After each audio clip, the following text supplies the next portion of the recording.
Good evening students. आज अपन अपने उस करंट अफेयर के चैप्टर में आगे के कुछ क्वेश्चंस हैं जिनको अपन डिस्कस करेंगे। इस वीडियो में राजस्थान करंट अफेयर से रिलेटेड मोटी मोटी जो चीज़ें हैं वो अपन देखेंगे।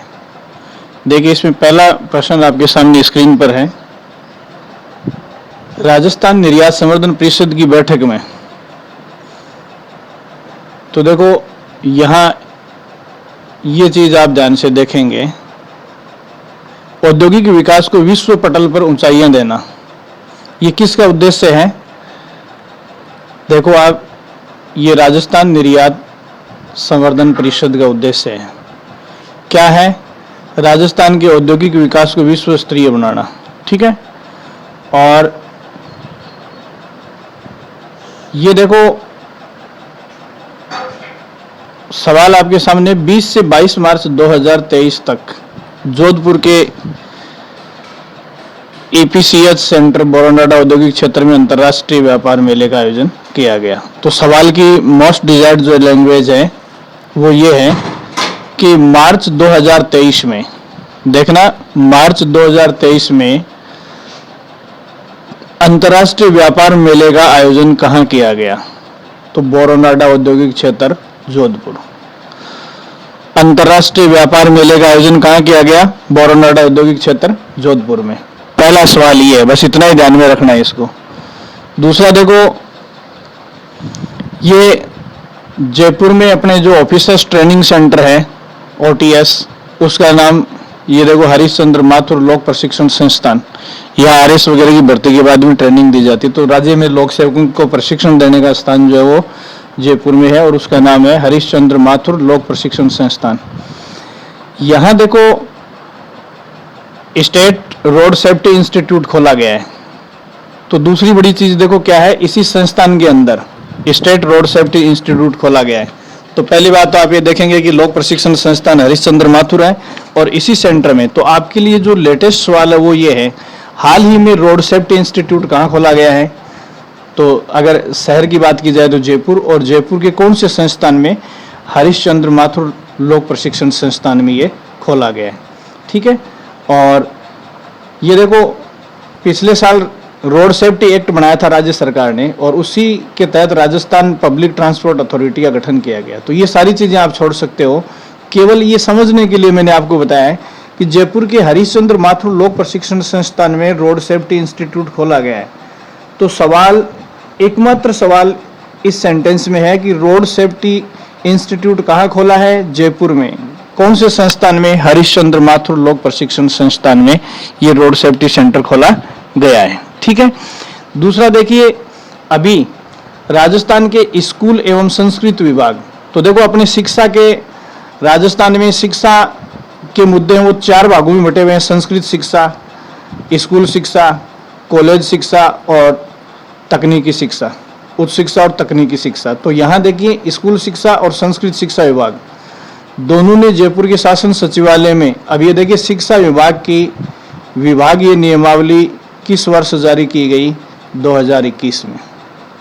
देखिए शिक्षा विभाग की नवीनतम जो विभागीय नियमावली है वो 2021 में। कौन से?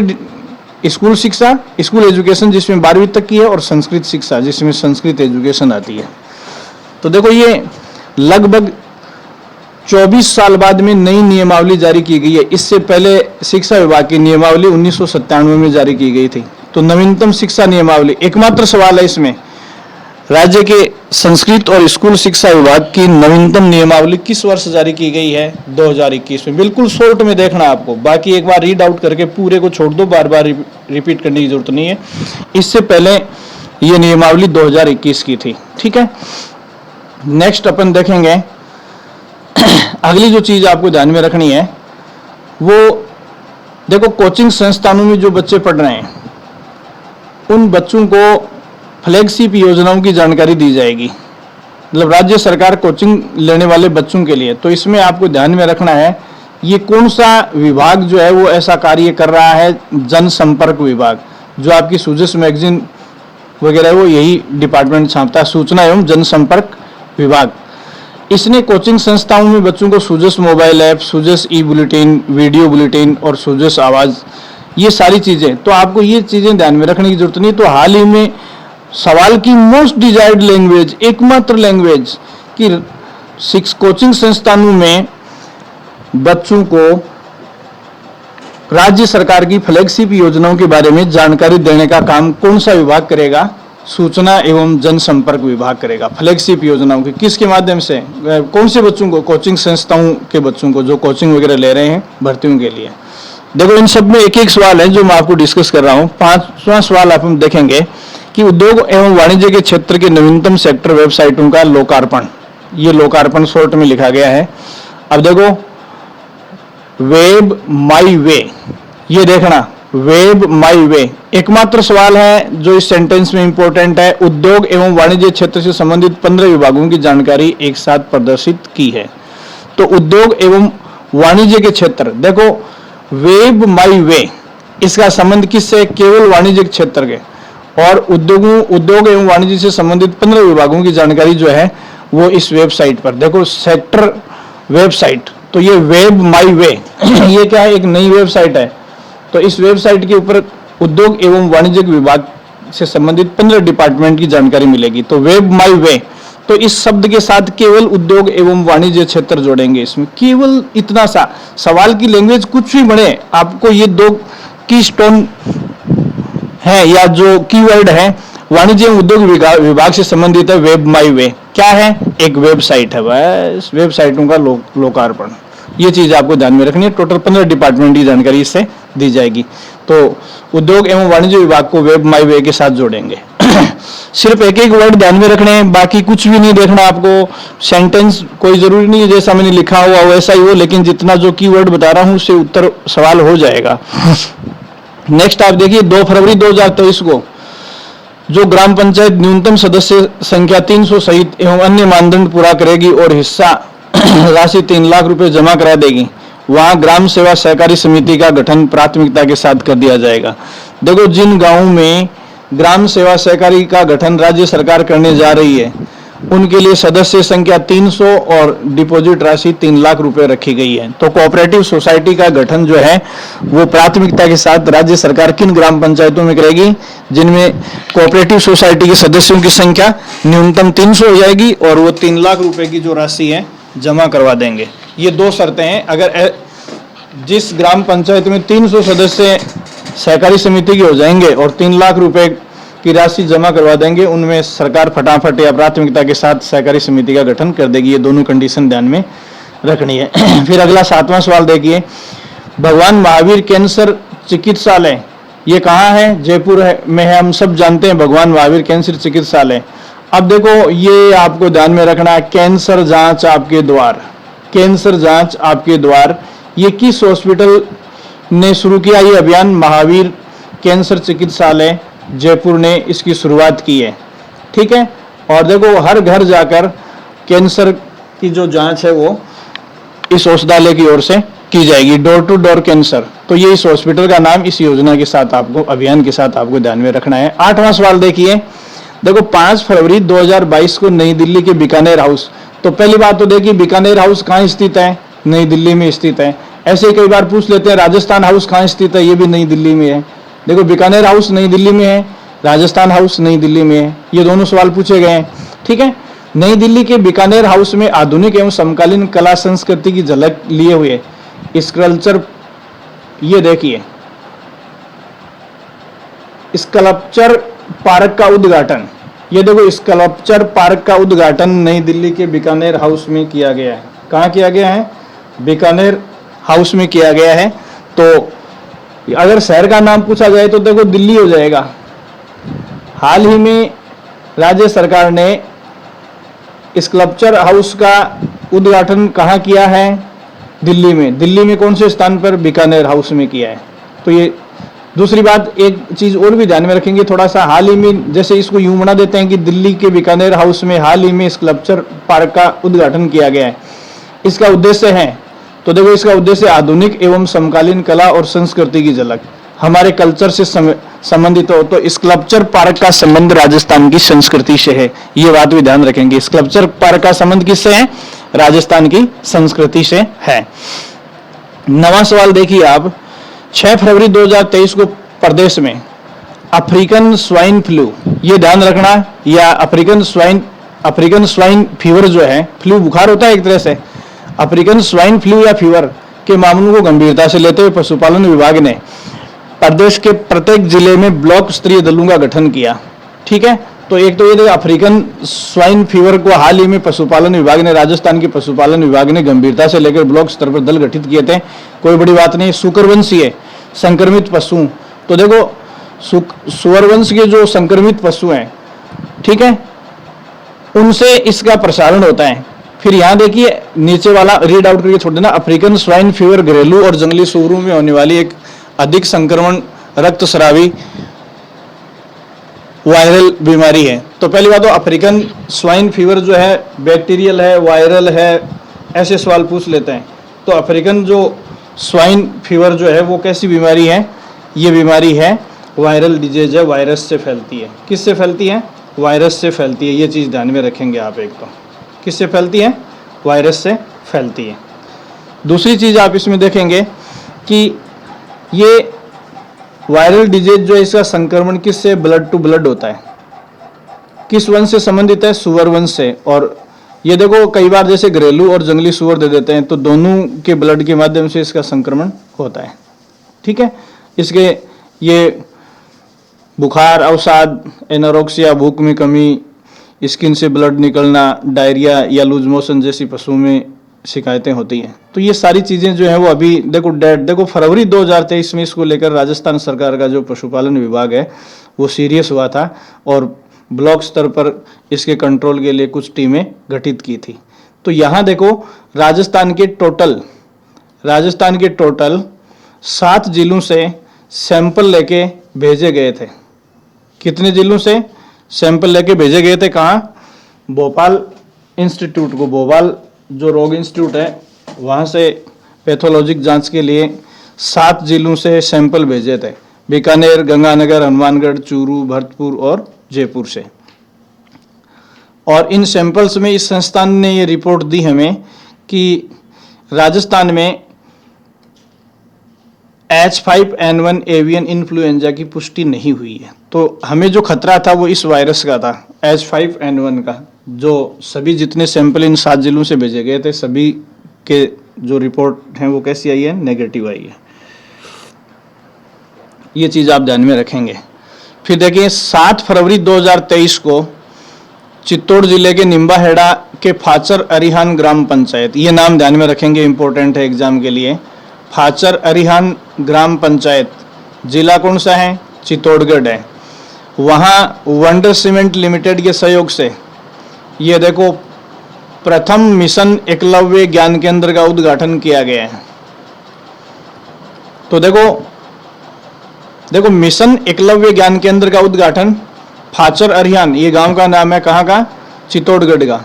क्या है इससे संबंध? तो देखो इस एकलव्य ज्ञान केंद्र का संबंध किससे? तो जैसे आजकल शहरों में बच्चे लाइब्रेरी में अध्ययन करते हैं, इसी तर्ज पर ग्रामीण छात्र छात्राओं को लाइब्रेरी एवं प्रतियोगी परीक्षाओं की समस्त सुविधाएं दिलाने के लिए एकलव्य ज्ञान केंद्र की स्थापना की गई है। तो ध्यान रखिए, तो या तो ये हो सकता है कि चित्तौड़ में एकलव्य ज्ञान केंद्रों की स्थापना का जो सिलसिला शुरू हुआ है वो किसके सहयोग से शुरू हुआ है? ये बहुत इंपॉर्टेंट सवाल है। देखो ग्रीन वाला, वंडर सीमेंट लिमिटेड ने ये मिशन शुरू किया है जिसमें बच्चों को प्रतियोगी परीक्षाओं के लिए लाइब्रेरी और अन्य सुविधाएं एकलव्य ज्ञान केंद्र के माध्यम से उपलब्ध करवाने की जिम्मेदारी उठाई है। और अभी तक चित्तौड़ में जो टारगेट बनाया गया है, ऐसे 105 एकलव्य ज्ञान केंद्रों की स्थापना की जाएगी। इस कड़ी में जो आरंभिक 5 केंद्र है वो वंडर सीमेंट लिमिटेड की ओर से स्थापित किए जा रहे हैं। ये 5 बड़े सेंटर जो इन प्रकार ये शुरू हो गए हैं। एक बार फिर देखिए, सवाल सीधा पूछ सकते हैं कि जैसे मिशन एकलव्य ज्ञान केंद्रों की शुरुआत चित्तौड़ जिले से, शुभारंभ फाचर अरिहान ग्राम पंचायत से, सहयोग किसका? वंडर सीमेंट लिमिटेड का। क्या दिया जाता है? देखो ग्रामीण, शहरी नहीं है, ग्रामीण छात्र छात्राओं को लाइब्रेरी और प्रतियोगी परीक्षाओं से संबंधित फैसिलिटी यहाँ दी जाती है। फिर 11वां सवाल जो आपसे पूछ सकते हैं,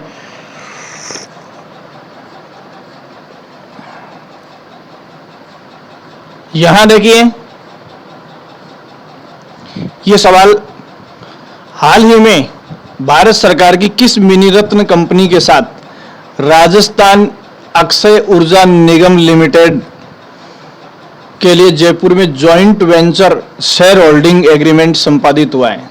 देखो, ये उस एग्रीमेंट का नाम है जॉइंट वेंचर कम शेयर होल्डिंग एग्रीमेंट। ये राजस्थान अक्षय ऊर्जा, जो सोलर पावर, इनसे विंड पावर, इनसे क्या बना रहा है, बिजली बना रहा है, अक्षय ऊर्जा निगम, इसका भारत सरकार की किस कंपनी के साथ, तो इसमें THDC लिमिटेड के साथ एग्रीमेंट हुआ है। एग्रीमेंट को क्या नाम दिया गया है, जॉइंट वेंचर कम शेयर होल्डिंग एग्रीमेंट। तो आपको ध्यान में रखना है, या तो ये पूछा जा सकता है कि जॉइंट वेंचर कम शेयर होल्डिंग एग्रीमेंट किन किन के बीच हुआ है, तो भारत सरकार की THDC लिमिटेड और राजस्थान अक्षय ऊर्जा निगम के साथ, या इन दोनों में से एक नाम पहले दे देते हैं। जैसे THDC भारत सरकार की जो लिमिटेड कंपनी है, उसका किसके साथ जॉइंट वेंचर कम शेयर होल्डिंग एग्रीमेंट हुआ है, तो इसका उत्तर राजस्थान अक्षय ऊर्जा निगम हो जाएगा। ये चीज आपको ध्यान में रखनी है, हिस्सेदारी वगैरह इनकी आपको ध्यान में रखने की जरूरत नहीं है। तो अक्षय ऊर्जा के ऊपर इस कंपनी के साथ राजस्थान अक्षय ऊर्जा निगम जो मिलकर कार्य करेगा। फिर नेक्स्ट 12वां सवाल देखिए,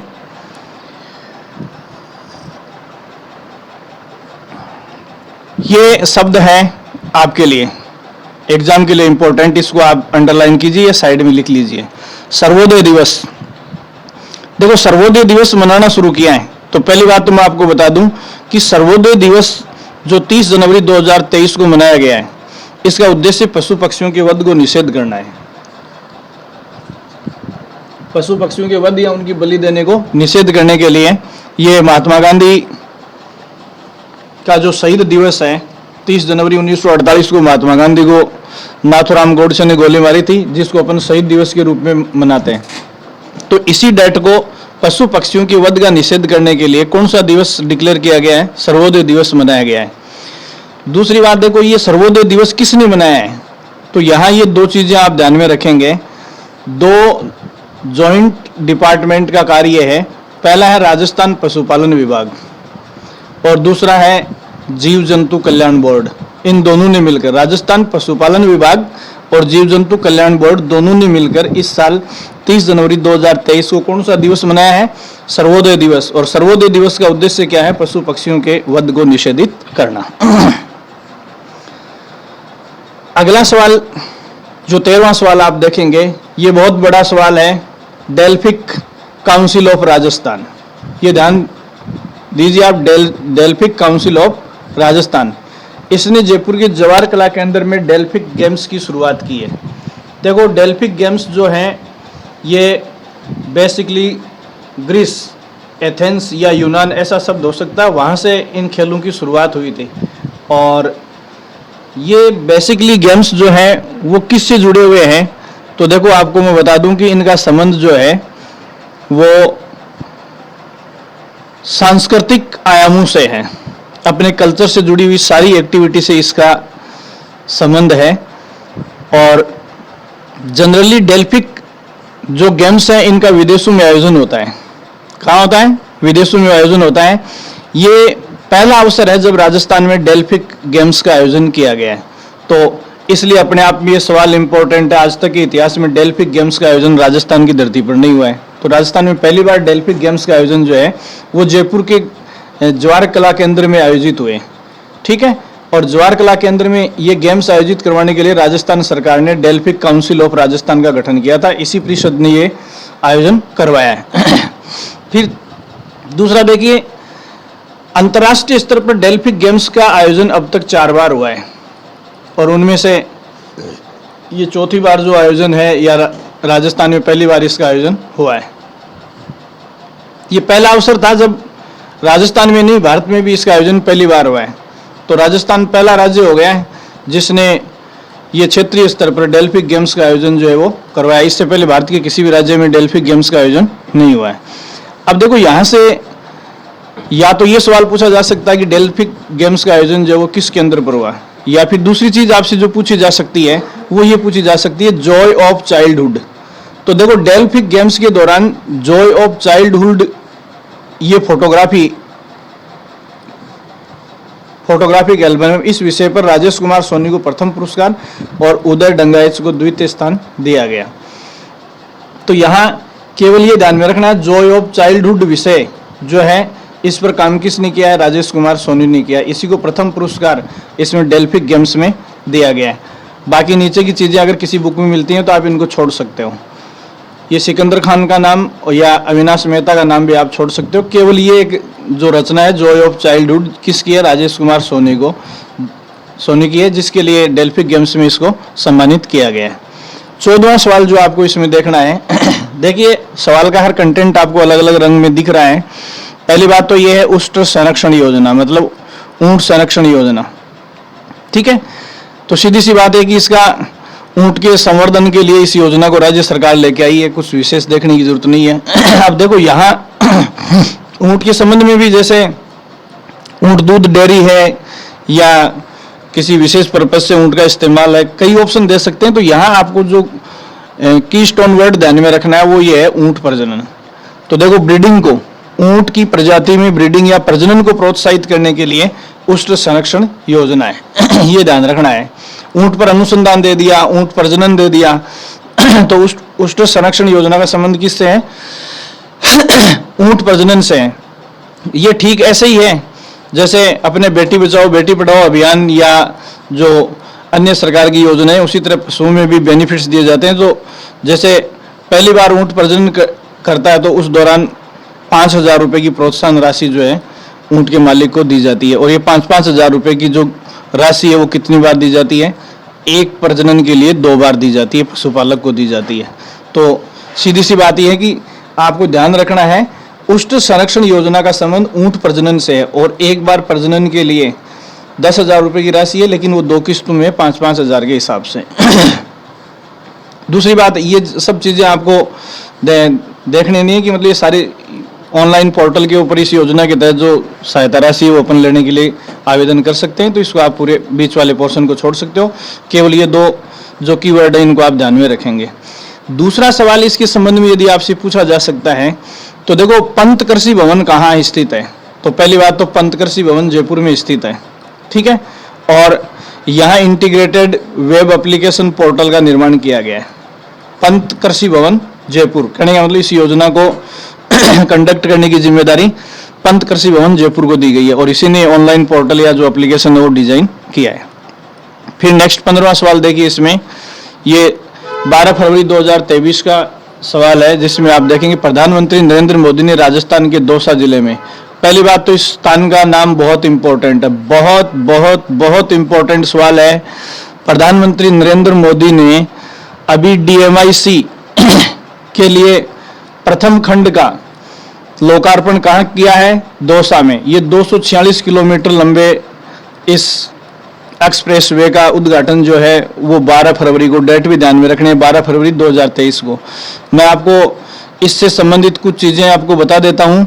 देखो, दिल्ली मुंबई इंडस्ट्रियल कॉरिडोर जो है वो दिल्ली से लेकर मुंबई तक एक औद्योगिक गलियारा बनाया जाएगा और इस औद्योगिक गलियारे के लिए अभी एक मेगा सड़क जो है उसका निर्माण हो रहा है और इसी कड़ी में 246 किलोमीटर लंबे एक्सप्रेस वे का जो लोकार्पण है वो 12 फरवरी 2023 को प्रधानमंत्री ने किया है। तो पहली बात आपको सबसे इम्पोर्टेंट बात जो है वो ध्यान में रखनी है, कहाँ से किया है? दौसा से। प्रधानमंत्री नरेंद्र मोदी ने ये उद्घाटन कहाँ से किया है? दौसा से किया है।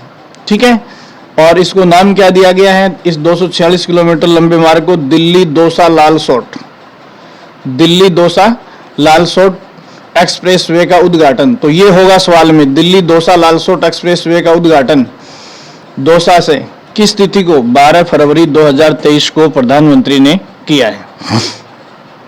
नेक्स्ट सवाल आप इसमें देखेंगे 15वां सवाल जो है वो देखिए आप, ये 15वां सवाल आपके लिए, ये बीच में इसी का पार्ट है, ये ऊपर वाले का। तो देखो, दिल्ली मुंबई एक्सप्रेसवे और western dedicated freight corridor Rajasthan एवं देश की प्रगति के 2 महत्वपूर्ण स्तंभ हैं। तो देखो, पश्चिमी डेडिकेटेड फ्रेट कॉरिडोर और DMIC, इसको शॉर्ट में कई बार सवाल में दिल्ली मुंबई इंडस्ट्रियल कॉरिडोर को क्या लिख देते हैं? DMIC लिख देते हैं। ये राजस्थान के ही नहीं बल्कि पूरे भारत के 2 आधार स्तंभ हैं। जिस दिन इनका निर्माण पूरा हो जाएगा तो इकोनॉमी में इसका बहुत बड़ा, इन दोनों जो कॉरिडोर है इनका बहुत बड़ा योगदान हो जाएगा।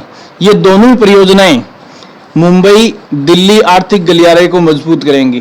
देखो DMIC, दिल्ली मुंबई आर्थिक गलियारे को मजबूत करने, तो सीधी सी बात है कि दिल्ली मुंबई आर्थिक गलियारे के संबंध में केवल आप DMIC को करके मत छोड़ देना। यदि आपसे ये पूछा जाए कि दिल्ली मुंबई आर्थिक गलियारे को मजबूत करने वाले कॉरिडोर है, तो इसमें एक तो DMIC है और दूसरा इसमें ये नाम भी आप ध्यान में रखेंगे, वेस्टर्न डेडिकेटेड फ्रेट कॉरिडोर। ये दोनों ही राजस्थान को टच करती हैं। ठीक है, यहां देखो फ्रेट कॉरिडोर, यहां से ये ध्यान रखेंगे राजस्थान, हरियाणा और पश्चिमी भारत को और इनके कई बंदरगाहों को जोड़ने का काम करेंगे। इससे लॉजिस्टिक, स्टोरेज, ट्रांसपोर्ट और औद्योगिक जो मटेरियल से संबंधित अनेक अवसर हैं वो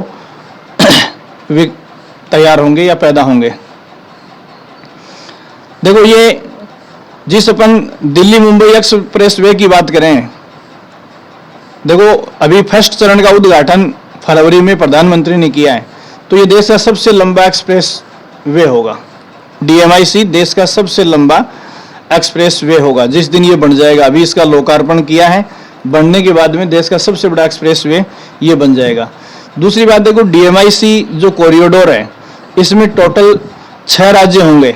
DMIC, ये सवाल भी इंपॉर्टेंट है, DMIC कॉरिडोर जो कितने राज्यों को टच करेगा? 6 राज्यों को टच करेगा, जिसमें दिल्ली और महाराष्ट्र तो है ही, भाई मुंबई महाराष्ट्र में, तो दिल्ली हो गया एक तरफ, दूसरी तरफ महाराष्ट्र हो गया, फिर हरियाणा, राजस्थान, मध्य प्रदेश और गुजरात।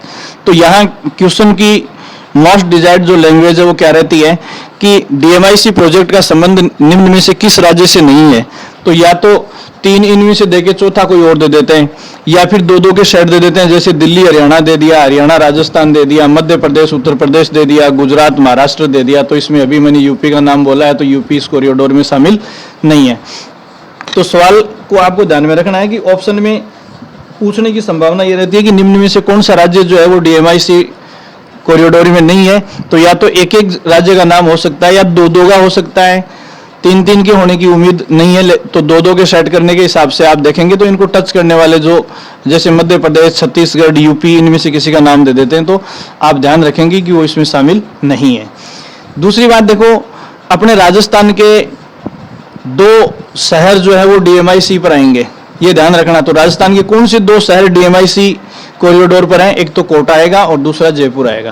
कोटा और जयपुर शहर दोनों किस पर आएंगे? DMIC कॉरिडोर पर आएंगे, ये आपको ध्यान में रखना है। फिर नेक्स्ट आप इसमें ध्यान रखेंगे 16वां सवाल देखो। सबसे पहले आप ये देखेंगे, डेट देखो 29 जनवरी 2023। तो यहाँ पहले मैं कुछ चीजें एक्सप्लेन कर दूं। ये देखिए पश्चिमी क्षेत्रीय सांस्कृतिक केंद्र, तो पहला सवाल तो कल्चर के हिसाब से ये ऐसे इंपॉर्टेंट है कि पश्चिमी क्षेत्रीय सांस्कृतिक केंद्र कहाँ है? उदयपुर में है। ये इसमें लिखा हुआ नहीं है। पश्चिमी क्षेत्रीय सांस्कृतिक केंद्र कहाँ है? उदयपुर में है। और देखो राजस्थान में या किसी भी राज्य में जो क्षेत्रीय सांस्कृतिक केंद्र हैं उनके अध्यक्ष राज्यपाल होते हैं। तो अपन अच्छी तरह से जानते हैं कि एट प्रेजेंट राजस्थान के राज्यपाल कौन है? कलराज मिश्र हैं। तो राजस्थान के पश्चिमी क्षेत्रीय सांस्कृतिक केंद्र के अध्यक्ष कौन हो गए? कलराज मिश्र। और सांस्कृतिक केंद्रों के जो आयोजन होते हैं उनमें उनके अध्यक्ष शामिल होते हैं, और आयोजन जो है वो भारत के किसी भी हिस्से में हो सकते हैं। तो हाल ही में जनवरी 2023 में जो पश्चिमी क्षेत्रीय सांस्कृतिक केंद्र का जो आयोजन हुआ वो कहाँ हुआ? गोवा में हुआ। पहली बात तो पहला इंपॉर्टेंट सवाल, हाल ही में पश्चिमी क्षेत्रीय सांस्कृतिक केंद्र का जो सम्मेलन है उसका आयोजन कहाँ हुआ? गोवा में हुआ, जिसकी अध्यक्षता कलराज मिश्र ने की। ठीक है, यहाँ देखिए इस कार्यक्रम में या यहाँ जो बैठक हुई उसमें क्या फैसला लिया गया? तो इसमें बड़ा फैसला ये लिया गया कि कलाकारों को वर्षों से दिए जा रहे कोमल कोठारी पुरस्कार के मानदेय में समय के अनुरूप वृद्धि करने के निर्देश दिए गए। तो देखो बड़ी चीज है, कोमल कोठारी पुरस्कार कौन देता है? पश्चिमी क्षेत्रीय सांस्कृतिक केंद्र की ओर से दी जाती है, और इस बार इसकी जो मानदेय राशि है पुरस्कार की उसको बढ़ाने को मंजूरी गोवा में हुई बैठक में या सम्मेलन में मिली है। ठीक है, दूसरा आप देखिए, अब आपसे ये पूछा जाए कि ये राशि कितनी की गई है, तो देखो मैं आपको बता दूं कि कोमल कोठारी जो अवार्ड है, इसकी राशि अभी वर्तमान में 2.5 लाख रुपए की गई है, लेकिन इसके साथ एक प्रावधान हो रहा है, यदि 2 लोगों को संयुक्त रूप से दिया जाता है तो इससे पहले राशि को आधा आधा किया जाता था, लेकिन अब यदि 2 लोग, एक को दिया जा रहा है तो भी 2.5 लाख रुपए होंगे और 2 को दिया जा रहा है तो दोनों को 2.5 लाख रुपए होंगे। तो कहने का मतलब है कि राशि को बांटकर देने का जो प्रावधान था उसको बंद कर दिया है। ठीक है, कहने का मतलब कि अगर ये सम्मान 2 कलाकारों को संयुक्त रूप से दिया जाता है तो दोनों को पूर्ण राशि जो है वो भुगतान की जाएगी। यहां देखिए एक सवाल और ध्यान रखना, ये केंद्र सरकार की ओर से बता रहा हूं, 2023 का festival of the north west octave. देखो, the festival of north east octave का आयोजन भी कहां किया जाएगा, अभी हुआ नहीं है, इन फ्यूचर किया जाएगा इसी साल। तो देखो 2023 का festival of north east Octave कार्यक्रम जो है वो भी गोवा में आयोजित किया जाएगा। ये भी इंपॉर्टेंट सवाल है। देखो, आपको 2 सवाल ध्यान में रखने हैं। पहली बात, ये पश्चिमी क्षेत्रीय सांस्कृतिक केंद्र का जो समारोह है वो कहाँ हुआ है, गोवा में। दूसरा, अभी जो होना है festival of the north east Octave, ये कार्यक्रम भी कहाँ आयोजित होगा, गोवा में। केवल यही 2 सवाल आपको ध्यान में रखने हैं। कई बार बहुत रेयर चांस में इस राशि के बारे में पूछ सकते हैं, क्योंकि हाल ही में इस राशि को बढ़ाया गया है। फिर अगला सवाल आप देखिए, 16वां सवाल क्या है। देखो, अभी ये ऊपर वाले का ही पार्ट है। ये सवाल, डॉक्टर कोमल कोठारी की स्मृति में जो ये अवार्ड दिया जाता है, तो पहली बात तो आपको ये ध्यान में रखना है, कई बार एक सवाल पूछा गया है कि कोमल कोठारी कौन से पद्म पुरस्कार से सम्मानित थे, तो ये पद्म भूषण पुरस्कार से सम्मानित हुए थे। ठीक है। दूसरी बात, डॉक्टर कोमल कोठारी की स्मृति में ये लाइफ टाइम अचीवमेंट पुरस्कार जो है, लाइफ टाइम अचीवमेंट लोक कला पुरस्कार जो है वो किसकी ओर से प्रदान किया जाता है, तो देखो केंद्रीय संस्कृति मंत्रालय के पश्चिमी क्षेत्रीय सांस्कृतिक केंद्र उदयपुर की ओर से। एक छोटा सा ध्यान रखना कि पश्चिमी क्षेत्रीय सांस्कृतिक केंद्र जो उदयपुर में स्थित है, भारत में टोटल 6 सांस्कृतिक केंद्र हैं आपको बताऊं मैं, और वो 6 के 6 केंद्र सरकार के संस्कृति मंत्रालय के अधीन है। कहने का मतलब ये सेंटर जो है वो किसके अंडर काम करता है, सेंट्रल गवर्नमेंट के अंडर काम करता है। तो कुल मिलाकर ये डॉक्टर कोमल कोठारी लाइफ टाइम स्मृति अचीवमेंट लोक कला पुरस्कार जो दिया जाता है वो राज्य सरकार का नहीं है, ये ध्यान रखना। किसका है, भारत सरकार का। और भारत सरकार का कौन सा मंत्रालय देता है, पश्चिमी क्षेत्रीय सांस्कृतिक केंद्र की ओर से सांस्कृतिक मंत्रालय द्वारा यह अवार्ड दिया जाता है। तो ध्यान रखना, ये केंद्र सरकार का अवार्ड है जिसकी अभी अपन बात कर रहे थे। आगे देखिए, जैसे एक बार ये पूछ लिया था कोमलदा के नाम से किसे जानते हैं, तो ये कोमलदा जो है वो कोमल कोठारी का निकनेम है। ठीक है। और दूसरी बात, कई बार ये पूछ लेते कोमल कोठारी का संबंध किससे है, तो ये ऑप्शन आपके सामने पड़ा है। सीधा सा जो हो सकता है, लोक कलाओं के संरक्षण से इनका संबंध है, राजस्थान की लोक कलाओं को। और राजस्थान की लोक कलाओं को विकसित करने के लिए इन्होंने बोरुंदा में रूपायन संस्थान की स्थापना की थी। किसकी, रूपायन संस्थान की। तो रूपायन संस्थान के संस्थापक भी डॉक्टर कोमल कोठारी है। ध्यान रखेंगे कि डॉक्टर कोमल कोठारी पुरस्कार के लिए चयन जो है वो कौन करता है, ये चयन करने वाली संस्था जो है वो है पश्चिमी क्षेत्र सांस्कृतिक केंद्र उदयपुर में। और जबकि कोमल कोठारी कहाँ के रहने वाले थे, जोधपुर के रहने वाले थे। ये भी थोड़ा सा आपको ध्यान रखना है। फिर नेक्स्ट सवाल आपको जो देखना है वो क्या है, 13 फरवरी 2023 को राजस्थान के क्षेत्रीय विज्ञान केंद्र एवं विज्ञान उद्यान जयपुर में विज्ञान एवं प्रौद्योगिकी विभाग राजस्थान और nuclear power corporation of India HPCL के बीच वातानुकूलित हॉल ऑफ न्यूक्लियर पावर। बहुत इंपॉर्टेंट सवाल है। सवाल की भाषा सुनेंगे, देखिए सवाल की लैंग्वेज ये होगी। सवाल की लैंग्वेज आपके सामने मैंने बॉक्स में बंद कर दी है। Hall of nuclear power, hall of nuclear power को लेकर जो समझौता हुआ है वो किस किस के बीच हुआ है, तो हॉल ऑफ न्यूक्लियर पावर को लेकर जो समझौता हुआ है वो है प्रौद्योगिकी विकास विभाग राजस्थान, प्रौद्योगिकी विकास विभाग राजस्थान और nuclear power corporation of India limited HPCIL। ये ध्यान रखना, राजस्थान सरकार का प्रौद्योगिकी विभाग और केंद्र सरकार का nuclear power corporation of India limited जो है, इन दोनों के बीच में किसको लेकर, देखो ये हॉल ऑफ न्यूक्लियर पावर की स्थापना को लेकर इनके बीच एग्रीमेंट हुआ है। काफी इंपॉर्टेंट सवाल है ये। एयर कंडीशनिंग या वातानुकूलन एक्टिविटीज को लेकर एग्रीमेंट इनके बीच हुआ है। आपको ध्यान रखना है होल ऑफ न्यूक्लियर पावर, ये एग्रीमेंट किस किस के बीच हुआ है? प्रौद्योगिकी विभाग राजस्थान सरकार और nuclear power corporation of India limited के बीच ये समझौता हुआ है। तो या तो ये पूछ सकते हैं कि इन दोनों के बीच कौन सा समझौता हुआ है, या फिर ये पूछ सकते हैं कि होल ऑफ पावर न्यूक्लियर, इन दोनों में से एक का नाम देकर ये समझौता किसके साथ किया है। तो ये 3 कंटेंट जो है इस सवाल में आपको ध्यान में रखने हैं। फिर 18वां सवाल देखिए, इसमें आपको क्या ध्यान में रखना है। देखो ये बंडा, ये ग्राम पड़ता है किसका? 12 जिले का।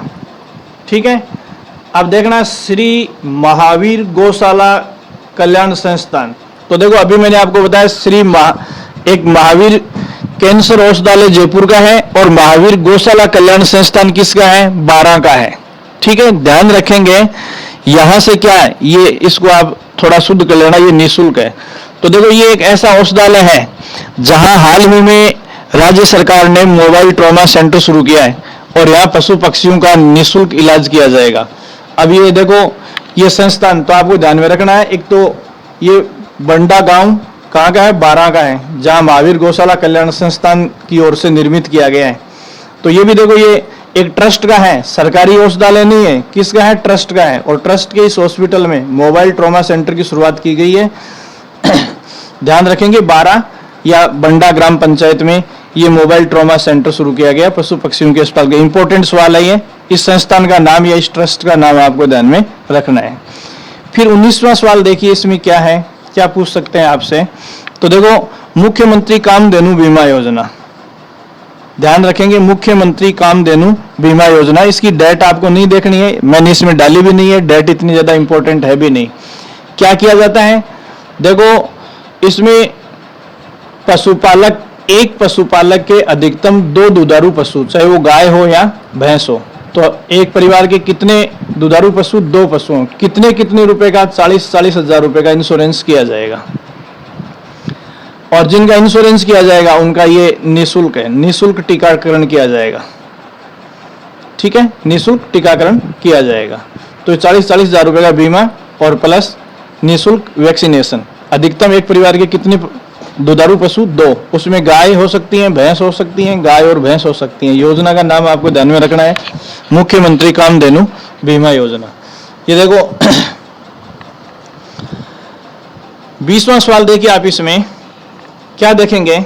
सबसे पहले आप ये देखेंगे जो अंडरलाइन किया, राजस्थान पर्यटन विकास निगम। तो देखो राजस्थान पर्यटन विकास निगम के वर्तमान में अध्यक्ष धर्मेंद्र राठौड़ है, ये ध्यान रखेंगे। राजस्थान पर्यटन विकास निगम के अध्यक्ष कौन है? धर्मेंद्र राठौड़ है। इन्होंने देखो एक ये पुस्तक का विमोचन किया है, ये बहुत इंपॉर्टेंट है। अभी सवाल की लैंग्वेज में आपको बताऊंगा क्या हो सकती है। 1 साल फैसले अनेक, साल 1 फैसले अनेक, साल 1 फैसले अनेक।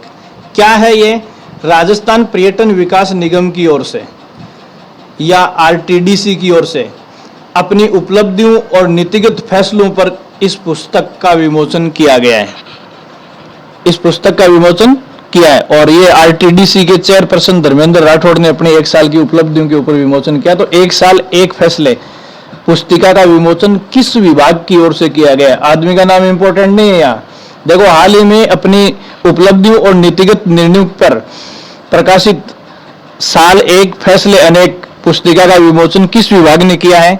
तो इसका उत्तर आपको निकालना है राजस्थान पर्यटन विकास निगम ने। राजस्थान पर्यटन विकास निगम या राजस्थान पर्यटन विभाग भी ऑप्शन हो सकता है। नेक्स्ट आप देखिए, राज्य में पर्यटन को उद्योग का दर्जा देने के लिए, देखो वैसे तो पर्यटन को उद्योग का दर्जा 1989 में दे दिया गया था।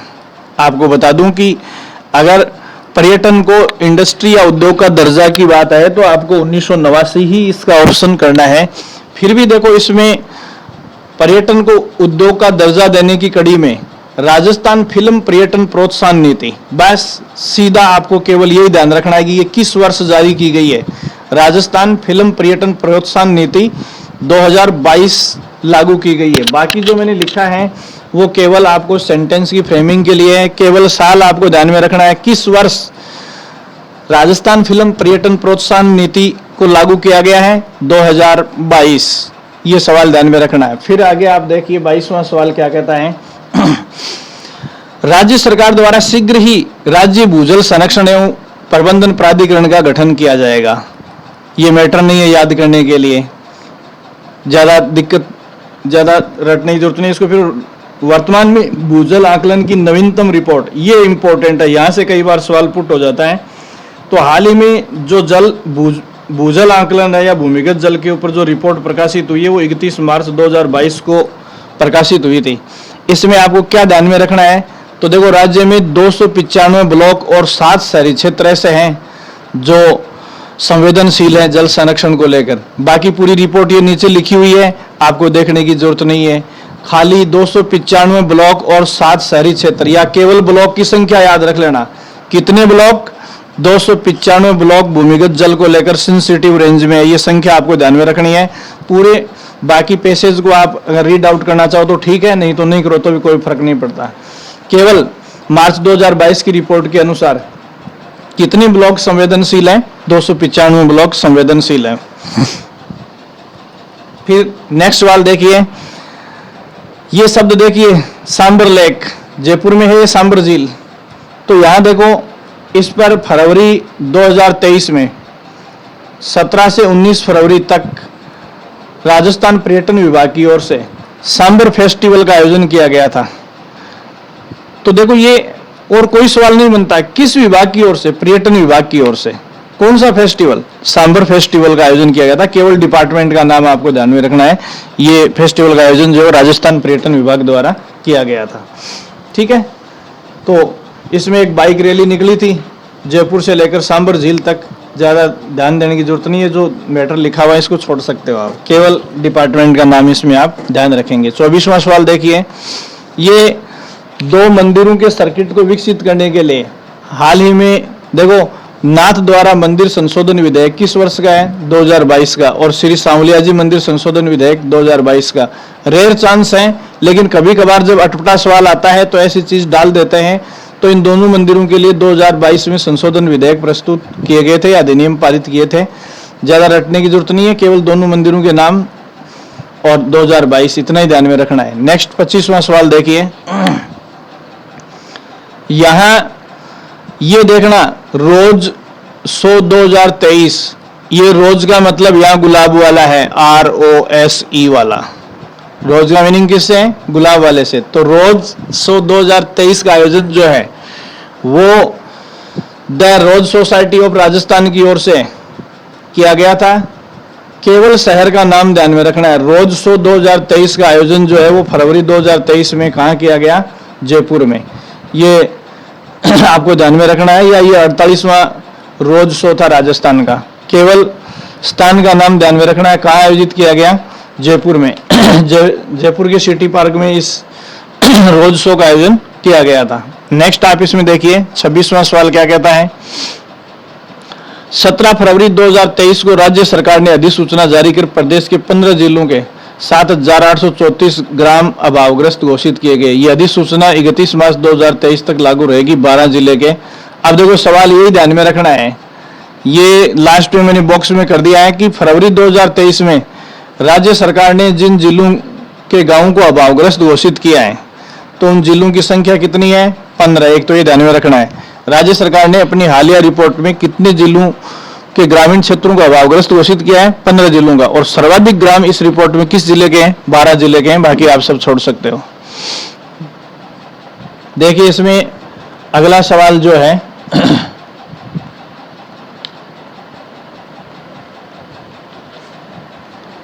ये 2 सवाल बीच में और नंबरिंग नहीं हुई है। देखो 25वां सवाल जो है 19 फरवरी 2023 को मुख्यमंत्री अशोक गहलोत ने जोधपुर जिले के उमेद स्टेडियम में 1799 करोड़ रुपए की, अब ये ध्यान रखना है, राजीव गांधी लिफ्ट नहर तृतीय चरण परियोजना। तो देखो राजीव गांधी लिफ्ट नहर परियोजना ये किसके लिए है, पेयजल से संबंधित है। किससे संबंधित है, पेयजल से संबंधित हैं। देखो बहुत बड़ा सवाल है, बहुत बड़ा सवाल है।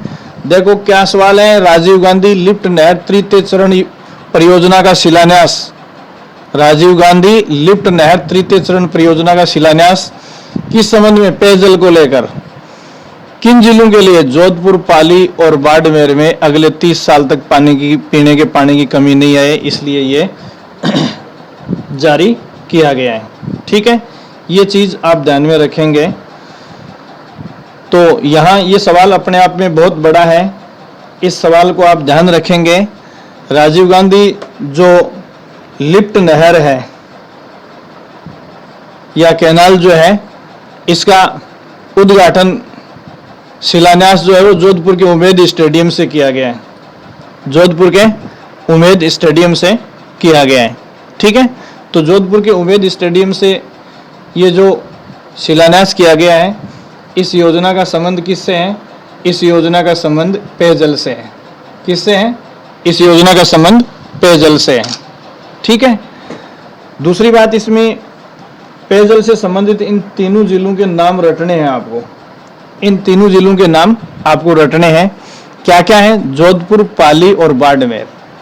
ये सिंचाई जल नहीं है, इसमें कौन सा जल है, इसमें केवल पेयजल है। ये चीज आप ध्यान में रखेंगे। ठीक है, ओके, ये चीज आप ध्यान में रखोगे।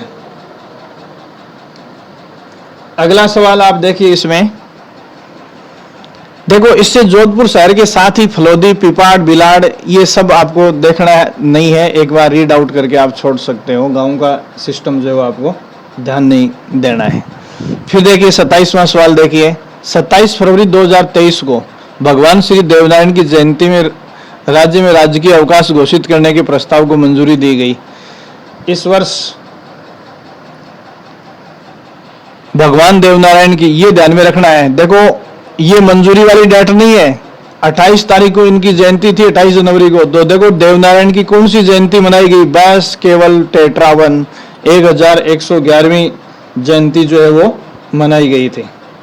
1111वीं जयंती जो है मनाई गई थी, किसकी, देवनारायण की। बस यही ध्यान में रखना है, बाकी कुछ नहीं है। इस बार देवनारायण की कौन सी जयंती थी, 28 जनवरी को 1111वीं जयंती थी। फिर देखिए आप इसमें 28वां सवाल देखिए। 28वां सवाल क्या कहता है, पूर्वी राजस्थान के 13 जिलों। तो देखो पहली बात तो ये देखो, पूर्वी राजस्थान नहर परियोजना, पूर्वी राजस्थान नहर परियोजना या ERCP, पूर्वी राजस्थान नहर परियोजना क्या है, east Rajasthan canal project, east Rajasthan canal project ERCP कितने जिलों से संबंधित है, 13 जिलों से संबंधित है। कितने जिलों से संबंधित है, 13 जिलों से संबंधित है। तो केवल यहाँ ये ध्यान रखना है कि पूर्वी राजस्थान नहर परियोजना का संबंध कितने जिलों से है, केवल 13 जिलों से है। ठीक है, फिर अगला सवाल देखो, ये ध्यान रखना, व्यास मेडिसिटी का उद्घाटन हाल ही में कहाँ किया गया है। तो व्यास मेडिसिटी का जो उद्घाटन है वो 20 फरवरी 2023 को कहाँ किया गया है, जोधपुर में। व्यास मेडिसिटी का उद्घाटन कहाँ किया गया है, जोधपुर में। तो हाल ही में व्यास मेडिसिटी का आयोजन किस शहर में या किस जिले में किया गया है, जोधपुर में किया गया है। ये सवाल आपको ध्यान में रखना है। नेक्स्ट 30वां सवाल आप देखिए क्या कहता है। 20 फरवरी 2023 को राजस्थान के वरिष्ठ IAS अधिकारी और राजस्थान आवासन मंडल के आयुक्त पवन अरोड़ा को, ये देखो ये नाम ध्यान में रखना है। देखो राजस्थान आवासन मंडल और आयुक्त पवन अरोड़ा को टाइम्स समूह की वर्ल्ड HRD कांग्रेस ने प्रतिष्ठित विजनरी लीडर, ये शब्द ध्यान में रखना, विजनरी लीडर और प्रतिष्ठित वर्ल्ड सस्टेनेबिलिटी संस्थान ने global CSR excellence and leadership award से सम्मानित किया है। तो पहली बात तो देखिए, आपको दो बातें ध्यान में रखनी है। ये आयुक्त पवन अरोड़ा कौन से डिपार्टमेंट से संबंधित है, राजस्थान आवासन मंडल से संबंधित है। तो देखो टाइम्स समूह ने विजनरी लीडर अवार्ड दिया है, इन्हें टाइम्स समूह ने कौन सा, विजनरी लीडर अवार्ड दिया है। और इसके अलावा वर्ल्ड सस्टेनेबिलिटी संस्थान ने इसे क्या दिया है, ग्लोबल CSR एक्सीलेंस अवार्ड दिया है। Global CSR excellent and leadership award दिया। तो देखो 2 अवार्ड थे, किसको? पवन अरोड़ा को। दोनों अलग अलग संस्थाओं से हैं। पहला किससे? टाइम्स समूह की ओर से विजनरी लीडर, और वर्ल्ड सस्टेनेबिलिटी की ओर से global CSR excellence and leadership award से सम्मानित किया गया। तो देखो, चाहे तो ये देके पूछ लेते इस वर्ष ये अवार्ड किसे दिया गया है, तो भी इसका नाम पवन अरोड़ा आएगा। और विजनरी लीडरशिप अवार्ड किसकी ओर से दिया, कि किसको दिया गया? पवन अरोड़ा को।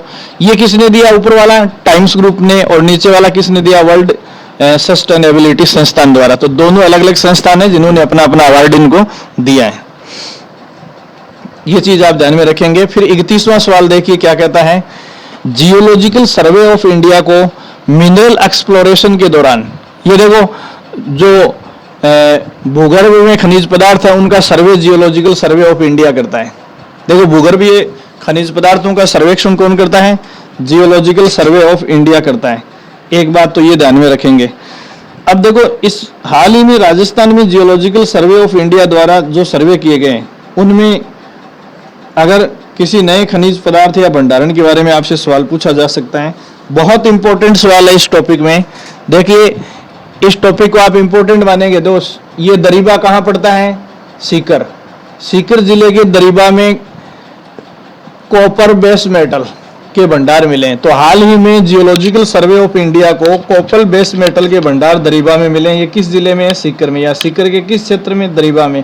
या सीकर के दरीबा क्षेत्र में जियोलॉजिकल सर्वे ऑफ इंडिया को कौन से खनिज का भंडारण मिला है? कॉपर बेस मेटल का भंडारण मिला है। ठीक है, ये पहला सवाल है सीकर के लिए, इंपॉर्टेंट है। दूसरा सवाल देखो हनुमानगढ़ जिले के लिए, ये जोखिया साउथ ब्लॉक। तो पहली बात तो जोखिया साउथ ब्लॉक कहाँ पड़ता है? हनुमानगढ़ में पड़ता है। जोखिया साउथ ब्लॉक कहाँ पड़ता है? हनुमानगढ़ में पड़ता है। और खनुजा नॉर्थ ब्लॉक ये भी कहाँ पड़ता है? हनुमानगढ़ में। तो देखो जोखिया और खुंजा, जोखिया और खुंजा दोनों ब्लॉक, ये उत्तर साइड का है, ये साउथ साइड का है। ये दोनों ब्लॉक देखो जोखिया और खुंजा ब्लॉक जो है वो कहाँ स्थित है? हनुमानगढ़ में। क्या मिला है? पोटाश मिला है। तो देखो हनुमानगढ़ जिले के जोखिया और खुंजा में पोटाश मिला है और सीकर के दरीबा में कॉपर या तांबा मिला है। ये चीज आप ध्यान में रखेंगे। देखो जियोलॉजिकल सर्वे ऑफ इंडिया की रिपोर्ट के अनुसार, अब ये इन्हीं का एक्सप्लेनेशन है, ज्यादा आपको देखने की जरूरत नहीं है। थोड़ा बहुत यदि आप देखना चाहो तो ये लाइन देख लेना, नागौर गंगानगर बेसिन में पड़ता है हनुमानगढ़। खनिज पट्टी, कौन सी खनिज पट्टी में हनुमानगढ़ पड़ता? तो पहले से भी देखो मैं आपको बता दूं कि पोटाश के भंडार जो है नागौर गंगानगर बेसिन में मिले। तो नागौर गंगानगर बीकानेर हनुमानगढ़ यहाँ क्या मिला है? पोटाश मिला है। और पोटाश से अपन क्या बनाते हैं? जैसे दवाइयों में यूज करते हैं और जो उर्वरक या खाद बनाते हैं। और पोटाश एक ऐसा खनिज पदार्थ है जिसका अभी अपन यहाँ उत्खनन नहीं कर रहे हैं और हम पूरा 100% विदेशों से आयात कर रहे हैं, क्योंकि पोटेशियम के उत्खनन की जो टेक्नोलॉजी है, हजारों मीटर फीट गहराई से हम इसको निकालेंगे तो निकालने के लिए एक एडवांस टेक्नोलॉजी की आवश्यकता पड़ती है। अभी तक वो हमारे पास नहीं है। और जिस दिन यहाँ हमारे पास भंडारण खूब है लेकिन उनका उत्पादन नहीं हो रहा है, जिस दिन हम इनका प्रोडक्शन करने लग जाएंगे उस दिन हमारी आयात जो निर्भरता है वो कम हो जाएगी। फिर नेक्स्ट देखिए 32वां सवाल देखिए, जोधपुर डिस्कॉम एवं national highways logistic management limited के बीच हुए एमओयू को कहते हैं मेमोरेंडम ऑफ अंडरटेकिंग। एक समझौता होता है के तहत अमृतसर बठिंडा जामनगर एक्सप्रेस पर राज्य में 3 जिलों हनुमानगढ़ बीकानेर और जोधपुर के कुल 6 स्थानों पर सोलर पावर प्लांट विकसित किए जाएंगे। ये देखो सवाल की लैंग्वेज आपके सामने आ गई है। सवाल की लैंग्वेज ये है, अमृतसर बठिंडा एक्सप्रेस वे पर पड़ने वाले राज्य के 3 जिले हनुमानगढ़ बीकानेर और जोधपुर में 6 स्थानों पर सोलर पावर प्लांट विकसित करने के लिए जिनके बीच समझौता या एमओयू मेमोरेंडम ऑफ अंडरटेकिंग पर साइन हुआ है वो 2 संस्थाएं कौन सी हैं? पहला है जोधपुर डिस्कॉम, एक जोधपुर डिस्कॉम और दूसरा है national highways logistic management limited. इनके बीच समझौता हुआ है और ये दोनों मिलकर क्या करेंगे? 11 सोलर पावर प्लांट जो है वो किस पर? अमृतसर बठिंडा जामनगर एक्सप्रेस वे के ऊपर विकसित करेंगे। ठीक है, और ये पावर प्लांट सौर कृषि आजीविका योजना, जिसको शॉर्ट में पीएम कुसुम योजना कहते हैं, सौर कृषि आजीविका योजना या पीएम कुसुम योजना के तहत लगाए जाएंगे। ठीक है, अब देखो आगे एक बार रीड आउट करके छोड़ देना। ये पावर प्लांट हनुमानगढ़ जिले के कोला गांव का नाम ध्यान में नहीं रखना है, ठीक है। इसके अलावा बीकानेर के मलकीसर, गोपलान रोड, नौरंगदेसर, राशीसर गांव तथा जोधपुर जिले के भीकमसर गांव में। तो ये देखो, ये जिलों के नाम आगे ना आपके सामने, हनुमानगढ़, बीकानेर और गंगानगर। बस केवल जिलों का नाम ध्यान में रखना है, ये अंदर वाले आप छोड़ सकते हो। ठीक है। और ये जो प्लांट लगाए जाएंगे वो पब्लिक प्राइवेट पार्टनरशिप या PPP स्कीम पर। कहने का मतलब इनमें पैसा जो लगेगा वो सरकारी और निजी उद्योगपतियों का मिलकर लगेगा। मतलब पब्लिक प्राइवेट पार्टनरशिप, निजी और सरकारी दोनों सहभागिताओं से ये पावर प्लांट जो है वो विकसित किए जाएंगे। फिर देखिए इसमें आप नेक्स्ट क्या देखेंगे, एक बहुत बड़ा नाम आपको ध्यान में रखना है, विलास जानवे। इस सवाल में आप ध्यान रखेंगे, विलास जानवे एक रंगकर्मी है, मतलब रंगमंच पर काम करने वाले, या कैसा अभिनय करते हैं, मूकाभिनय, मौन अभिनय करते हैं ये। ठीक है। और देखो हाल ही में नई दिल्ली के विज्ञान भवन में जो एक समारोह आयोजित किया गया था, ये इस समारोह में वर्ष 2021 के संगीत नाटक अकादमी पुरस्कार दिए गए। बहुत इंपॉर्टेंट सवाल है, इस एग्जाम के लिए आप अलग से रख लें। जो भी नेक्स्ट एग्जाम आ रही है, क्या लिखेंगे, देखो 2023 में दिया, कब किया गया, 2023 में, लेकिन किस वर्ष के लिए, 2021 के लिए, मतलब किस वर्ष की उपलब्धियों के लिए, 2021 की। तो देखो 2023 में और 2021 के लिए संगीत नाटक अकादमी पुरस्कार एक ही बात है, किसको दिया गया है, विलास जानवे को दिया गया है। ये राजस्थान का रंगकर्मी है जो क्या करता है, मूकाभिनय। बहुत इंपॉर्टेंट सवाल है। देखो संगीत नाटक अकादमी पुरस्कार से हाल ही में राष्ट्रपति ने दिल्ली के विज्ञान भवन में जिस राजस्थानी रंगकर्मी को या जिस मूकाभिनय कर्ता को सम्मानित किया है वो कौन है, विलास जानवे। तो विलास जानवे इस साल की सभी भर्ती परीक्षाओं के लिए इंपॉर्टेंट है, विकास जानवे। ठीक है।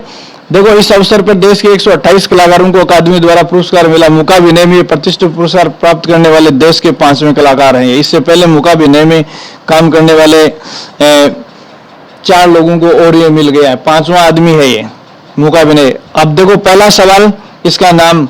दूसरा देखो इसने अपनी मूकाभिनय की विषय वस्तु क्या रखी है, तो रविंद्रनाथ टैगोर की जो रचना गीतांजलि है उसकी कविताओं का मूकाभिनय किया है। तो हाल ही में इन्हें जो संगीत नाटक अकादमी पुरस्कार मिला है वो किस कार्य के लिए मिला है, रविंद्रनाथ टैगोर की गीतांजलि की कविताओं का मूकाभिनय करने के लिए इन्हें ये संगीत नाटक अकादमी पुरस्कार जो है वो मिला है। ठीक है, ये चीज आप ध्यान में रखेंगे। फिर देखिए 34वां सवाल आपके सामने है। क्या कहता है 34वां सवाल, 23 फरवरी 2023 को इंदिरा गांधी शहरी रोजगार गारंटी योजना के अंतर्गत शहरों में हर हाथ को रोजगार, देखो हर हाथ को रोजगार और बेरोजगारों को संबल के लिए 100 दिन से बढ़ाकर 125 दिन रोजगार देने का प्रस्ताव अनुमोदित कर दिया गया है। देखो ध्यान रखेंगे इसमें, देखो 125 दिन का रोजगार की घोषणा की थी 23 फरवरी को, किसमें, इंदिरा गांधी शहरी रोजगार गारंटी योजना में। इससे पहले नरेगा की तरह 100 दिन का रोजगार ही था। तो देखो इसकी घोषणा की थी 23 फरवरी को, ध्यान रखना। लेकिन ये 125 दिन का रोजगार का नियम जो है वो प्रभावी कब से होगा, 1 अप्रैल 2023 से लागू हुआ है ये। तो देखो 125 दिन का रोजगार, इंदिरा गांधी शहरी रोजगार योजना के तहत 125 दिन का रोजगार की घोषणा तो 23 फरवरी को की थी, लेकिन ये लागू हुआ, प्रभावी कब हुआ, 1 अप्रैल 2023 से। दोनों डेट में अंतर ध्यान रखना, अंतर एग्जाम की दृष्टि से बहुत इंपॉर्टेंट है। घोषणा 23 फरवरी को, लागू 1 अप्रैल से। ठीक है, इससे पहले 100 दिन की। दूसरी बात, ये जो इंदिरा गांधी शहरी रोजगार गारंटी योजना है ये किस वर्ष के बजट की है, ये इस बजट की नहीं है, पिछले बजट की है, 2022-23 की। जबकि इस बार जो बजट रखा गया 2023-24 का है। तो 2022-23 की बजट में इस योजना की घोषणा की गई थी। 3 सवाल हैं। 125 दिन का रोजगार इस योजना में 23 फरवरी को। ये योजना किस बजट की है, 2022-23 के। ये 125 दिन का रोजगार प्रभावी कब से होगा, 1 अप्रैल 2023 से। ठीक है, तो कहने का मतलब, या फिर ऐसे पूछे कि कितने अतिरिक्त, तो 100 तो पहले थे। अगर इसमें ये पूछे कि कितने अतिरिक्त, ये भी ध्यान रखना, कई बार पूरा रोजगार नहीं पूछ के सवाल में ये पूछ लेते हैं कि कितने अतिरिक्त दिन का रोजगार देने की और घोषणा की है, 25 दिन का एक्स्ट्रा, और 100 का पहले था। अगर अतिरिक्त डेज पूछा तो 25 होंगे, कुल डेज पूछा तो 125 है। और इस योजना में मूल डेज कितने थे, 100 दिन थे। ठीक है, फिर देखिए यहां दूसरी बात, ये इंदिरा गांधी शहरी रोजगार गारंटी योजना 9 सितंबर 2022 से लागू हुई थी। तो देखो 2022-23 की बजट में घोषणा के बाद 100 दिन के साथ इसको 9 सितंबर 2022 को लागू किया गया था। फिर 23 फरवरी को इस साल 2023 को ये घोषणा की गई 125 दिन का, और ये 125 दिन की बात कब लागू कर दी गई? 1 अप्रैल 2023 से ये घोषणा लागू कर दी गई है। ये सवाल भी इंपॉर्टेंट है, इंदिरा गांधी शहरी रोजगार गारंटी योजना। अब देखो इसमें आपको जो ध्यान में रखने वाली बात है कि ये किससे होगा, तो यहां देखो नरेगा में, जो नरेगा योजना है उसमें, महात्मा गांधी राष्ट्रीय ग्रामीण रोजगार गारंटी योजना उसमें, और इंदिरा गांधी शहरी राष्ट्रीय रोजगार योजना, इसमें फर्क क्या है? तो देखो वो योजना, नरेगा वाली योजना जो है वो भामाशाह कार्ड से संचालित हुई थी। तो आज इसको हम किससे करते हैं? भामाशाह की जगह हमारे पास जनाधार है। देखो ध्यान रखना, नरेगा महात्मा गांधी राष्ट्रीय ग्रामीण रोजगार गारंटी योजना का कंडक्शन या संचालन किससे होता है? जनाधार से। लेकिन ये जो इंदिरा गांधी शहरी रोजगार योजना है, ये जनाधार की बजाय किससे है? इसका संचालन आधार कार्ड से होगा, और आधार कार्ड देकर इसका जॉब कार्ड बनवाना पड़ेगा, जबकि वो योजना किससे चल रही है? जनाधार से चल रही है। फिर जैसे इस इंदिरा गांधी शहरी ग्रामीण रोजगार गारंटी योजना में हम क्या क्या करवाएंगे? तो शहरों में इनमें से कोई सा भी काम करवा सकते हैं, पर्यावरण संरक्षण, जल संरक्षण, हेरिटेज संरक्षण, स्वच्छता, सेवा, कंजर्वेशन, संपत्ति विरूपण, इनमें से कोई भी कार्य जो है वो हम इससे करवा सकते हैं। तो शहरों में इनमें से कोई भी कार्य जो इस योजना के तहत करवाए जा सकते हैं। ठीक है, नेक्स्ट आप देखेंगे इसमें विशेष योग्यजन बच्चों के अधिकारों एवं योजनाओं की जांच हेतु, ये भी बहुत बड़ा है। विशेष योग्यजन का मतलब क्या है? विशेष योग्यजन किसको कहा गया? दिव्यांगों को कहा गया है, विकलांगों को कहा गया है। दिव्यांग, विशेष योग्यजन या विकलांग के लिए ये शब्द यूज किए जा रहे हैं। ठीक है, उनके अधिकारों एवं योजनाओं की जांच हेतु स्कूलों के निरीक्षण और विशेष अभियान। ठीक है, तो आप जो बात ध्यान में रखेंगे वो देखिए, सवाल क्या है? ये देखो, इस अभियान की शुरुआत उदयपुर शहर से की गई है।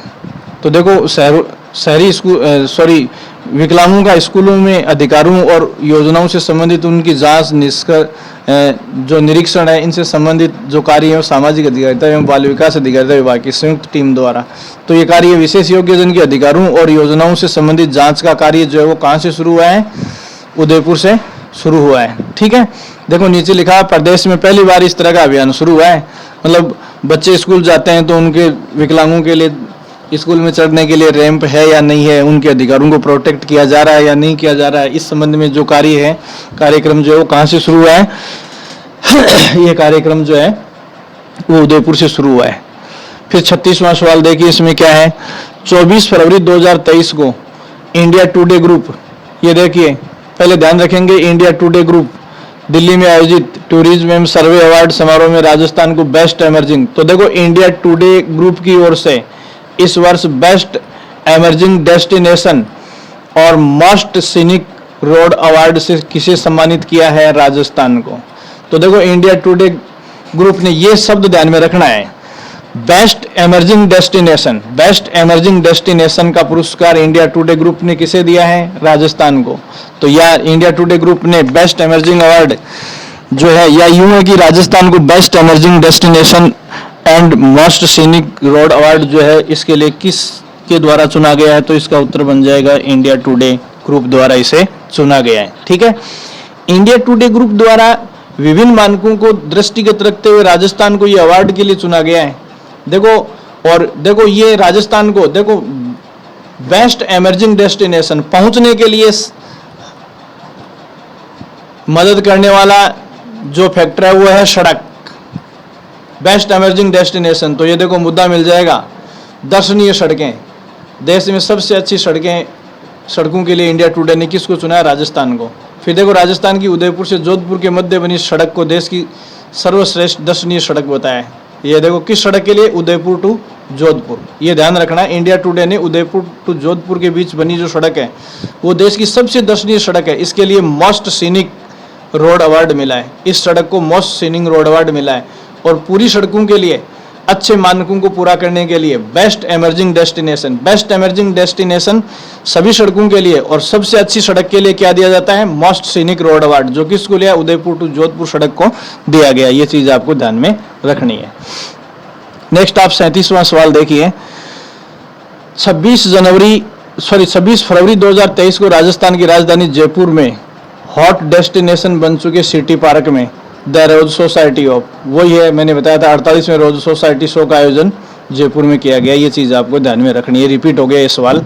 फिर 38वां देखिए, 2 जनवरी 2023 को राजस्थान के वन, पर्यावरण एवं जलवायु परिवर्तन मंत्री हेमाराम चौधरी की अध्यक्षता में जयपुर में आर्द्र भूमि प्राधिकरण की 5वीं बैठक। तो देखो हाल ही में राज्य आर्द्र भूमि प्राधिकरण की 5वीं बैठक कहाँ आयोजित हुई, जयपुर में, और इसकी अध्यक्षता किसने की, हेमाराम चौधरी ने, जो पर्यावरण एवं जलवायु परिवर्तन सम्मेलन। तो केवल ये ध्यान रखना है कि राज्य आर्द्र भूमि प्राधिकरण की बैठक कहाँ आयोजित हुई, जयपुर में आयोजित हुई। देखो यहाँ एट प्रेजेंट मैं आपको बता दूं कि राजस्थान के टोटल 20 जिलों में कितनी आर्द्र भूमियों को अधिसूचित कर दिया गया है, 50। वेटलैंड, कितनी आर्द्र भूमियां अधिसूचित हैं राज्य की ओर से, 50 आर्द्र भूमियां 20 जिलों में। ये तो संख्या राज्य सरकार ने कितनी आर्द्र भूमियां डिक्लेयर कर दी हैं, 50 आर्द्र भूमियां डिक्लेयर कर दी हैं। अब एक बात और ध्यान रखना, जब आप हाई लेवल की जो बात करते हो तो देखो इसमें आर्द्र भूमि संरक्षण संधि जो है, जिसको अपन रामसर संधि कहते हैं, तो रामसर संधि के तहत इन 50 में से कितने स्थानों को शामिल किया गया। तो जब जब भी किसी नए स्थान को शामिल किया जाता है तो वो इंपॉर्टेंट हो जाता है, लेकिन अभी अपन केवल राजस्थान का जिक्र पढ़ रहे हैं। तो राजस्थान सरकार की ओर से कितने आर्द्र भूमियों को अधिसूचित किया जा चुका है, 50 आर्द्र भूमियों को। ठीक है, फिर आगे देखिए क्या है इसमें, राज्य सरकार का इन आर्द्र भूमियों का टारगेट 100 तक करने का है। ठीक है, अब देखिए ये देखो, ये सवाल इंपॉर्टेंट है, संवैधानिक नैतिकता के ऊपर देखना। ये राष्ट्रपति द्रौपदी मुर्मू ने क्या किया है, तो देखो जयपुर स्थित राजभवन, राजभवन किसको कहते हैं, राजभवन राज्यपाल के आवास को कहते हैं। राजभवन किसको कहते हैं, राज्यपाल के आवास को कहते हैं। तो जयपुर में जो राज्यपाल का आवास या राजभवन है, वहां संविधान उद्यान का लोकार्पण किसने किया है, द्रौपदी मुर्मू ने। कब किया है, 3 जनवरी 2023 को किया है। ठीक है, देखो इंपॉर्टेंट क्यों है ये सवाल, आज तक किसी भी राज्य में संविधान पार्क का निर्माण नहीं हुआ है। तो हिंदुस्तान में संविधान पार्क का निर्माण करने वाला पहला राज्य कौन हो गया, राजस्थान। हिंदुस्तान में संविधान पार्क का निर्माण करने वाला पहला राज्य राजस्थान है, और राजस्थान ने इस पहले संविधान पार्क का निर्माण कहाँ किया, राजभवन में, मतलब राज्यपाल के आवास पर इसका निर्माण, आवास भवन में इसका निर्माण किया है।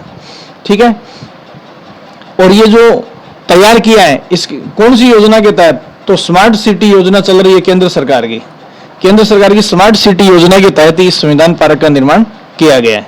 ठीक है, देखो ये इधर एक बार दोबारा देखना, ये लोकार्पण किया है। लोकार्पण का मतलब है इसको खोल दिया जनता के लिए।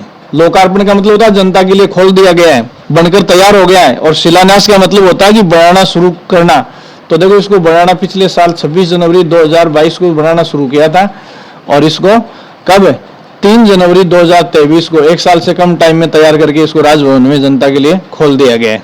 इसके अलावा राज्य के सभी वित्त पोषित विश्वविद्यालय, मतलब जितने भी सरकारी विश्वविद्यालय, उन सब में भी संविधान पार्क बनना जो है वो प्रस्तावित है। ये बात आपको ध्यान में रखना।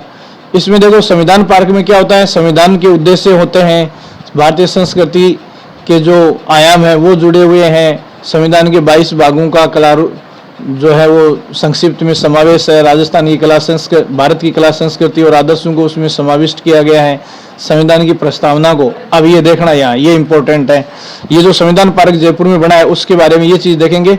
सुनहरे बॉर्डर में मोहनजोदड़ो की सभ्यता के प्रतीक घोड़े, देखो इस संविधान पार्क का जो बॉर्डर है इसके ऊपर मोहनजोदड़ो की सभ्यता के प्रतीक घोड़ा, हाथी, शेर और बैल के चित्रों को सुसज्जित किया गया है। महान कलाकार नंदलाल बोस के शिष्यों द्वारा रेखांकित किया गया इसको, जिसमें शिष्यों के साथ यज्ञ करते हुए वैदिक ऋषि, आश्रम, नटराज की मूर्तियां, महाबलीपुरम मंदिर की उकेरी गई कलाकृतियां, रेगिस्तान, गांधी की दांडी यात्रा, सुभाष बोस की आजाद हिंद फौज, देवी देवताओं और महात्मा बुद्ध आदि के चित्रों को इसमें प्रदर्शित किया गया है। तो ये सारी चीजें इस संविधान पार्क में समाहित की गई है। नेक्स्ट आप इसमें देखिए, ये भी बहुत इंपॉर्टेंट सवाल है। राजस्थान बेघर उत्थान एवं पुनर्वास नीति किस वर्ष की है? तो राजस्थान बेघर उत्थान एवं पुनर्वास नीति 2022 की है। तो राजस्थान उत्थान एवं पुनर्वास, जो जिन लोगों के पास घर नहीं है, सबसे पहले उनका सर्वे किया जाएगा और सर्वे करने के बाद उनको घर उपलब्ध करवाए जाएंगे।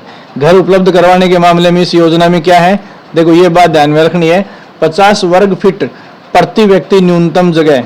देखो एक व्यक्ति के लिए 50 वर्ग फुट की जगह रहने के लिए होनी चाहिए। 2 व्यक्ति हैं घर में तो 100 वर्ग फुट, 3 है तो 150 वर्ग फीट। तो प्रति व्यक्ति, ये घर की नहीं है, प्रति व्यक्ति न्यूनतम जगह कितनी छत, घर 50 वर्ग फुट का घर उपलब्ध करवाने एक व्यक्ति के एवरेज से, ठीक है। और विशेष श्रेणी के लोगों को समुचित निजता एवं सुरक्षा उपलब्ध करवाना, जैसे विकलांग है तो उस घर के आगे रैंप भी लगनी चाहिए। तो ध्यान रखना है, राजस्थान बेघर उत्थान एवं पुनर्वास नीति किस वर्ष की है? 2022 की। एक तो ये ध्यान में रखना है। और प्रति व्यक्ति कितनी वर्ग फीट छत चाहिए? घर चाहिए 50 वर्ग फीट छत चाहिए उसके एक व्यक्ति के लिए। फिर 40वां सवाल देखिए, इसमें क्या है, 4 जनवरी 2023 को, ये देखना, 3 जनवरी को मैंने अभी आपको बात बताई थी, जयपुर के राजभवन में राष्ट्रपति ने 3 जनवरी 2023 को जयपुर के राजभवन में संविधान पार्क का लोकार्पण किया। और उसके अगले दिन वो कहाँ गई थी? पाली गई थी, जहां स्काउट गाइड जम्बूरी का उद्घाटन था। बहुत इंपॉर्टेंट सवाल है, पिछले कई सालों से ऐसे सवाल लगातार आ रहे हैं। आप देखेंगे कि हाल ही में 18वीं स्काउट एंड गाइड्स जम्बूरी का उद्घाटन, रोहट, ये गांव कहां पड़ता है? पाली में। यहां इस जम्बूरी का आयोजन किया गया था। 4 जनवरी को इसका उद्घाटन द्रौपदी मुर्मू ने किया था, राष्ट्रपति ने, ठीक है। देखो स्काउट गाइड देश का सबसे बड़ा चारित्रिक संगठन है, ठीक है। यह सबसे बड़ा संगठन है जिसकी स्मारिका और पत्रिका का विमोचन 4 जनवरी 2023 को किसने किया? मुर्मू ने। इस पे सवाल दूसरा यह कि एक भारत श्रेष्ठ भारत की थीम। देखो यहाँ स्काउट गाइड कार्यक्रम में जो सांस्कृतिक कार्यक्रम शुरू किए गए, उनकी थीम क्या थी? एक भारत श्रेष्ठ भारत की थीम पर इन कार्यक्रमों को आयोजित किया गया था, ठीक है। देखो 10 जनवरी को यहाँ ये रोहट पाली का गांव, 10 जनवरी 2023 को पाली जिले के निम्बली में आयोजित 18वीं राष्ट्रीय स्काउट एवं गाइड जम्बूरी का समापन हुआ। देखो 4 से लेकर 10 जनवरी तक टोटल 7 दिन तक ये काम चला, प्रोग्राम चला। और समापन समारोह में सर्वश्रेष्ठ राज्य का खिताब राजस्थान को दिया गया। सर्वश्रेष्ठ राज्य का खिताब जो है इस स्काउट गाइड जम्बूरी में किसको दिया गया? राजस्थान को दिया गया। और आयोजन भी कहाँ? राजस्थान में रहा। तो राज्य में सर्वप्रथम स्थान राजस्थान का रहा, ठीक है। तो इसके लिए देखो सर्वश्रेष्ठ स्काउट के लिए national commissioner shield for scouting, व सर्वश्रेष्ठ गाइड के लिए national commissioner shield for guide, दोनों ही श्रेणियों में अवार्ड राजस्थान को रहा। देखिए स्काउट होता है लड़कों के लिए, स्काउटिंग लड़कों के लिए, और गाइड किसके लिए? लड़कियों के लिए। तो स्काउट एंड गाइड लड़के लड़कों का मिशन है, ये देश का सबसे बड़ा संगठन है। तो लड़के और लड़की मतलब स्काउटिंग और गाइड के लिए national commissioner shield for scouting and national commissioner shield for guide, दोनों श्रेणियों का जो अवार्ड है वो किसको दिया गया? राजस्थान को दिया गया। इस प्रकार इस वीडियो में मैंने आपको कुल 40 सवाल जो है मेरे हिसाब से बताए हैं। जिस तरीके से कंटेंट्स मैंने आपको बताए हैं उसी हिसाब से आप इनको अध्ययन करेंगे। बाकी अगले वीडियो में। Thank you so much.